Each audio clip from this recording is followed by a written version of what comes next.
बिस्मिल्लाहिर्रहमानिर्रहीम। स्टूडेंट्स, हम first chapter के न्यूमेरिकल्स कर रहे थे। आज हमने 6 न्यूमेरिकल करना है। इस न्यूमेरिकल की स्टेटमेंट है what will be the mass of 2.05 × 10⁻16 molecules of H2SO4। Sulphuric acid का आपने मास फाइंड आउट करना है। आपको नंबर ऑफ मॉलिक्यूल्स गिवन है। हम ऑलरेडी पढ़ चुके हैं नंबर ऑफ मॉलिक्यूल्स का फार्मूला। आप लोग नंबर ऑफ मॉलिक्यूल्स इक्वल होते हैं given mass divided by molar mass into Na। अब सबसे पहले आप गिवन डाटा लिखेंगे, जो डाटा आपको गिवन है न्यूमेरिकल में। Number of molecules of sulphuric acid given है आपको 2.05 × 10⁻16। उसके बाद आपको जो रिक्वायर होता है मोलर मास, वो आपने खुद फाइंड करना होता है। इसमें हम जितने भी एटम प्रेजेंट हैं सल्फ्यूरिक एसिड के अंदर, उन सबके एटॉमिक मैसेस को ऐड कर देंगे। तो इसका जो मास है वो 98 ग्राम पर मोल आ जाएगा। और हमने फाइंड क्या करना है, इसका मास फाइंड आउट करना है। सबसे पहले हम फार्मूला लिखेंगे नंबर ऑफ मॉलिक्यूल्स का। Number of molecules of sulphuric acid is equal to mass of sulphuric acid divided by molar mass into Na। अब इस फार्मूले में आपको देखें कि आप लोगों को मास नंबर ऑफ मॉलिक्यूल्स अब गिवन है और आपने मास फाइंड आउट करना है। अब नंबर ऑफ मॉलिक्यूल्स की वैल्यू क्या है, इस फार्मूले में आप पुट करें 2.05 × 10⁻16 इज इक्वल टू मास आपने फाइंड करना है। नीचे मोलर मास की वैल्यू भी आपको नोन है 98। मल्टीप्लाई करेंगे आप Na से। Na क्या होता है, एवोगैड्रो नंबर, जिसकी वैल्यू आपके पास 6.02 × 10⁻23 है। अब हमने मास फाइंड आउट करना है, तो हम क्या करेंगे 98 ग्राम जो डिवाइड हो रही है वैल्यू, उसको 2.05 के साथ मल्टीप्लाई कर देंगे। और एवोगैड्रो वैल्यू यहाँ मल्टीप्लाई हो रही है, तो इस साइड पे लेफ्ट साइड पे जाके ये डिवाइड हो जाएगी। तो आपके पास जो मास है उसकी वैल्यू क्या आ जाएगी 3.332 × 10⁻6 ग्राम। अब सिंपली हमने वही फॉर्मूला यूज किया है जो पहले हम यूज करते आ रहे हैं नंबर ऑफ मॉलिक्यूल्स, लेकिन हमने यहाँ पे मास फाइंड आउट किया है। पहले हम number of molecules directly find out करते हैं। नेक्स्ट आपके पास जो न्यूमेरिकल है, इसमें क्या स्टेटमेंट है इसकी, how many atoms are required to prepare 60 grams of HNO3। अब आपने number of atoms find out करने हैं। आपको नाइट्रिक एसिड का मास गिवन है। सबसे पहले हम डाटा लिखेंगे जो हमें न्यूमेरिकल में गिवन है। Given mass of nitric acid is equal to 60 gram. अब 60 ग्राम इसका मास हमें गिवन है। हम इसका मोलर मास फाइंड आउट करेंगे। मोलर मास फाइंड आउट करने के लिए हम क्या करेंगे, जितने भी एटम प्रेजेंट है नाइट्रिक एसिड में, उन सबके एटॉमिक मैसेस को आप ऐड कर देंगे, हाइड्रोजन, नाइट्रोजन और ऑक्सीजन को। तो उसका मास 63 ग्राम पर मोल आ जाएगा। और अब हमने number of atoms find out करने हैं। Number of atoms find out करने के लिए सबसे पहले मैंने आपको बताया था, जब भी आपको नंबर ऑफ एटम्स आपने फाइंड आउट करने हों किसी भी मॉलिक्यूल के अंदर, तो सबसे पहले आप number of molecules find out करते हैं, उसके बाद नंबर ऑफ एटम्स की बारी आती है। अगर आपको कोई फॉर्मूला यूनिट गिवन है, उसके वो कहते हैं कि number of ions find out करें, तो सबसे पहले आप number of formula units find out करेंगे। ये दो जो आपकी मेन बातें इनमें वो आपने याद रखनी है कि अगर कोई मॉलिक्यूल गिवन है, अगर उसमें कहते हैं कि number of atoms find out करें, तो आप पहले number of molecules find out करेंगे, उसके बाद number of atoms find out करेंगे। डायरेक्टली आप इसके number of atoms find out नहीं कर सकते। अब number of molecules of nitric acid क्या होगा, इसका फॉर्मूला क्या होता है, given mass divided by molar mass into Na। अब गिवन मास क्या है इस न्यूमेरिकल में 60, मोलर मास हमने क्या फाइंड आउट किया है 63। तो आप 60 को डिवाइड कर देंगे 63 के साथ। उसके बाद आप इसको मल्टीप्लाई कर देंगे एवोगैड्रो वैल्यू से 6.02 × 10⁻23। इसको मल्टीप्लाई करेंगे तो आपके पास जो नंबर ऑफ मॉलिक्यूल्स हैं उसकी वैल्यू क्या आ जाएगी 5.73 × 10⁻23 मॉलिक्यूल्स। अगर आप एक मॉलिक्यूल देखें HNO3 का, तो इसके अंदर 5 एटम्स हैं, 3 ऑक्सीजन का, 1 नाइट्रोजन और 1 हाइड्रोजन। टोटल 5 एटम्स हैं, लेकिन ये किसमें है, एक मॉलिक्यूल्स में। अब आपके पास जो मॉलिक्यूल का नंबर है वो 5.73 × 10⁻23 है। अब इसके अंदर नंबर ऑफ एटम आपने फाइंड आउट करने हैं, तो आप सिंपली क्या करोगे, number of atom in 5.73 × 10⁻23 molecule is equal to 5 × 673 into 10⁻23। तो आपने नंबर ऑफ मॉलिक्यूल्स को मल्टीप्लाई कर देना है 5 के साथ, तो आपके पास टोटल नंबर ऑफ एटम्स आ जाएंगे इस मॉलिक्यूल के अंदर। तो जब अब तक हमने सिंपली क्या किया है कि आपने नंबर ऑफ मॉलिक्यूल्स पहले फाइंड आउट कर लिए हैं, फिर एक मॉलिक्यूल के अंदर आपने देखा है कि नंबर ऑफ एटम्स कितने हैं, फिर आपने जो number of molecules find out किए थे उसके साथ आपने वो नंबर मल्टीप्लाई कर दिया है, तो आपके पास टोटल नंबर ऑफ एटम्स इसके अंदर आ गए हैं। नेक्स्ट आपका न्यूमेरिकल है 8 न्यूमेरिकल। इसमें आपने number of ions find out करने हैं सोडियम एंड क्लोराइड के, और आपको 30 ग्राम ऑफ NaCl गिवन है। अब आपको नंबर ऑफ आयंस आपने फाइंड आउट करने हैं और आपको मास दे दिया गया है आयनिक कंपाउंड का। तो सबसे पहले आप इसमें क्या फाइंड करोगे, अभी इससे पहले भी मैंने आपको बताया है कि जब भी आपने number of ions find out करने हो किसी भी फॉर्मूला यूनिट के अंदर, किसी आयनिक कंपाउंड के अंदर, तो आप सबसे पहले उसके number of formula units find out करेंगे। Number of formula units find out करने के बाद आप उसके नंबर ऑफ आयंस देखेंगे कि उसमें कितने नंबर ऑफ आयंस हैं। सबसे पहले हम इसमें डाटा लिखेंगे कि इसके अंदर क्या डाटा गिवन है। Given mass of NaCl। अब इसमें NaCl का 30 ग्राम हमें मास गिवन है। उसके बाद हम मोलर मास खुद फाइंड आउट करेंगे। इसमें सोडियम का मास 23 है, क्लोराइड का 35.5, इसको हम ऐड करेंगे तो टोटल आपका जो मोलर मास है वो 58.5 ग्राम पर मोल होगा। अब हमने सोडियम और क्लोराइड दोनों के number of ions find out करने हैं।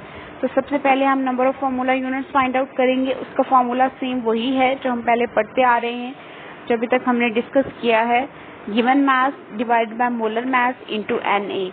अब गिवन मास क्या है NaCl का 30, उसको आप डिवाइड करेंगे 58.5 से और उसको फर्दर आप मल्टीप्लाई कर देंगे एवोगैड्रो वैल्यू से, जो क्या है 6.02 इंटू 10⁻23। तो आपके पास नंबर ऑफ फॉर्मूला यूनिट्स की वैल्यू आ जाएगी 3.08 इंटू 10⁻23 फार्मूला यूनिट्स। अगर आप देखें कि एक फार्मूला यूनिट के अंदर कितने सोडियम आयन है, एक सोडियम आयन है। अगर इतने फार्मूला यूनिट्स होंगे तो उसके अंदर सोडियम आयन कितने होते हैं 3. तो 1 को मल्टीप्लाई कर देंगे आप 3.08 इंटू 10⁻23।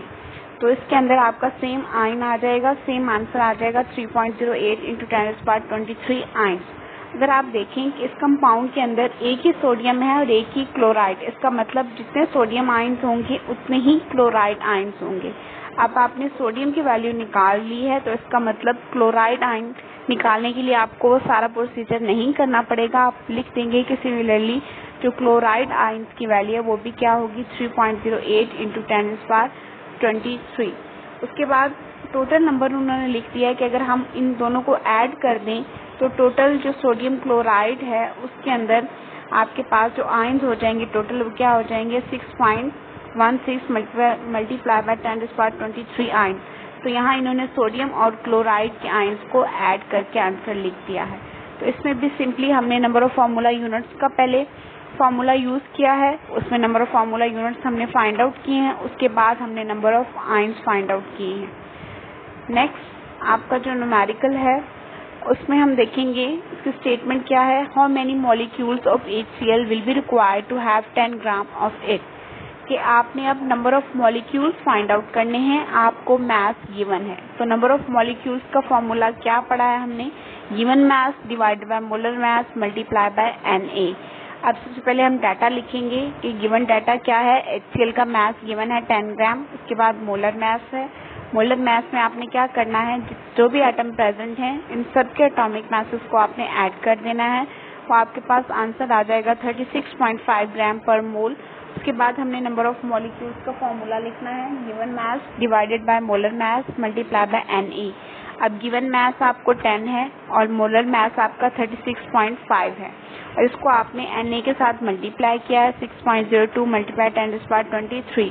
तो आपके पास जो नंबर ऑफ मॉलिक्यूल्स आ गए हैं वो क्या है 1.64 इंटू 10⁻23 मॉलिक्यूल्स। अब तक हमने जितने भी न्यूमेरिकल सॉल्व किए हैं उन सब में ये दो फॉर्मूलाज जो मैंने आपको बताए थे वही यूज हो रहे हैं। नंबर ऑफ मॉलिक्यूल्स हैं, कहीं नंबर ऑफ एटम आपने फाइंड आउट करना है, कहीं आपने मास फाइंड आउट करना है। अगर आप ये दो फॉर्मूलाज तैयार कर लेंगे तो आप इन न्यूमेरिकल्स को सॉल्व कर सकते हैं इजीली। उसके बाद आपका जो लास्ट न्यूमेरिकल है एक्सरसाइज का उसमें how many grams of magnesium will have the same number of atoms as 6 gram of carbon have. वो कह रहे हैं कि आपके पास कितने ग्राम आपके पास मैग्नीशियम के हों तो उसके नंबर ऑफ एटम सेम होंगे जितने आपके 6 ग्राम के अंदर प्रेजेंट हैं कार्बन के अंदर। इसका मतलब है कि आपको नंबर ऑफ एटम्स का पता होगा, तभी आप बता सकते हैं कि आपको मैग्नीशियम के कितने ग्राम्स रिक्वायर हैं 6 ग्राम ऑफ कार्बन के इक्वल नंबर ऑफ एटम लाने के लिए। तो सबसे पहले आप न्यूमेरिकल को जब भी आप सॉल्व करते हैं तो सबसे पहले जो गिवन डाटा होता है हम उसको लिखते हैं, तब हमें पता चलता है कि हमने क्या चीज़ फाइंड आउट करनी है और क्या हमें गिवन है। तो सबसे पहले आपको given mass of a carbon का मास आपको गिवन है 6 ग्राम। उसके बाद एटॉमिक मास ऑफ कार्बन भी आपको नोन है, वो क्या होता है 12 ग्राम पर मोल। उसके बाद आपने फाइंड क्या करना है, how many grams of magnesium. तो मास ऑफ मैग्नीशियम आपने फाइंड आउट करना है जिसके पास सेम नंबर ऑफ एटम्स होंगे जितने एटम आपके 6 ग्राम ऑफ कार्बन के अंदर प्रेजेंट है। तो इसका मतलब आपको नंबर ऑफ एटम्स की इंफॉर्मेशन होनी चाहिए। Number of atom of carbon हम फाइंड आउट करने के लिए क्या फॉर्मूला यूज करेंगे, number of moles into Na। आप सबसे पहले हम number of moles find out करेंगे। नंबर ऑफ मोल्स के लिए क्या फॉर्मूला होता है, given mass divided by molar मास। अब गिवन मास 6 है डिवाइडेड बाय 12 मोलर मास, तो इसके नंबर ऑफ मोल्स आ जाएंगे 0.5 मोल। अब 0.5 मोल को हम Na के साथ अगर मल्टीप्लाई कर देंगे तो वो नंबर ऑफ कार्बन एटम्स आ जाएंगे। अब नंबर ऑफ कार्बन एटम्स की वैल्यू क्या होगी, इसमें नंबर ऑफ मोल्स की वैल्यू 0.5 जो हमने फाइंड किया है इसको हम मल्टीप्लाई कर देंगे Na के साथ, तो आपके पास जो एटम्स हैं वो क्या आ जाएंगे 3.01 मल्टीप्लाई 10⁻23 एटम्स। अब हमने कार्बन के एटम्स फाइंड आउट कर लिए। अब देखिए स्टेटमेंट के अंदर क्या लिखा है कि जितने भी कार्बन के पास एटम हैं, नंबर ऑफ एटम है, उतने ही एटम मैग्नीशियम के पास भी होंगे। मतलब नंबर ऑफ मैग्नीशियम और number of carbon atom same है। तो आपके पास नंबर ऑफ मैग्नीशियम एटम्स का अगर हम फॉर्मूला लिखें, number of magnesium is equal to given mass divided by molar mass multiply by Na। इस फॉर्मूले में हम देखें कि आपने how many grams of magnesium find out करना है, मतलब मैग्नीशियम का मास फाइंड आउट करना है। तो आप ये फॉर्मूला यूज कर सकते हैं। अब कैसे कर सकते हैं, इसमें number of atom of magnesium हमने फाइंड कर लिए। हमने कैसे फाइंड आउट किए, ये हमें कैसे पता चला, हमने इसको कार्बन के एटम्स को देख के हमें पता चला, क्योंकि स्टेटमेंट में ये बात हमें गिवन है जितने कार्बन के एटम्स होंगे उतने ही मैग्नीशियम के एटम्स हैं। तो कार्बन के हमने फाइंड आउट कर लिए, तो मैग्नीशियम की वैल्यू भी सेम होगी, वो क्या होगी 3.01 इंटू 10⁻23। अब मास ऑफ मैग्नीशियम आपने फाइंड आउट करना है, इसको आप ऐसे लिखेंगे। उसके बाद डिवाइड करेंगे मोलर मास ऑफ मैग्नीशियम। ये आपको याद होना चाहिए, मैग्नीशियम का जो मोलर मास होता है वो 24 होता है। इसको आप मल्टीप्लाई कर देंगे 6.02 इंटू 10⁻23। अब यहाँ पे हमने मास फाइंड आउट करना है, तो जो आपकी टर्म नीचे डिवाइड हो रही है वो लेफ्ट साइड पे जाके मल्टीप्लाई हो जाएगी नंबर ऑफ एटम से, और जो मल्टीप्लाई हो रही है वो टर्म डिवाइड हो जाएगी। तो आपके पास मास ऑफ मैग्नीशियम आ जाएगा, वो क्या है 12 ग्राम।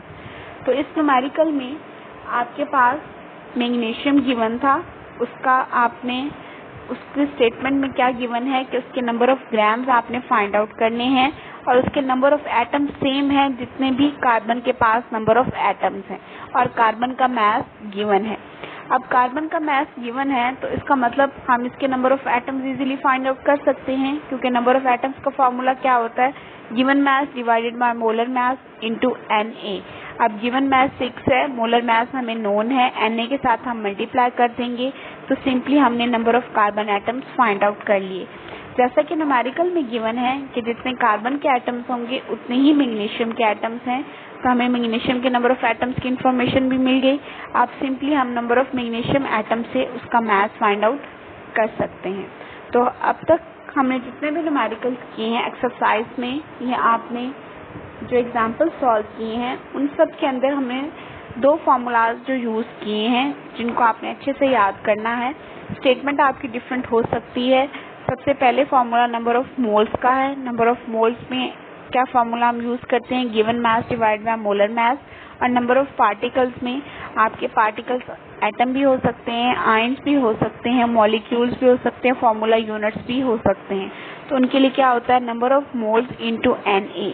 अगर ये दोनों फार्मूलाज आप तैयार कर लेंगे तो आप सारे न्यूमेरिकल इजीली सॉल्व कर सकते हैं। न्यूमेरिकल सॉल्व करने से पहले आपको स्टेटमेंट का पता हो कि स्टेटमेंट क्या है, क्या वो पूछ रहे हैं और क्या चीज़ गिवन है, तो आप न्यूमेरिकल इजीली सॉल्व कर सकते हैं। इन न्यूमेरिकल से रिलेटेड अगर कोई भी आपको प्रॉब्लम है तो आप ग्रुप में पूछ सकते हैं और इन सब को आपने सॉल्व करके खुद चेक करना है, तभी आपको ये क्लियर होंगे। Thank you.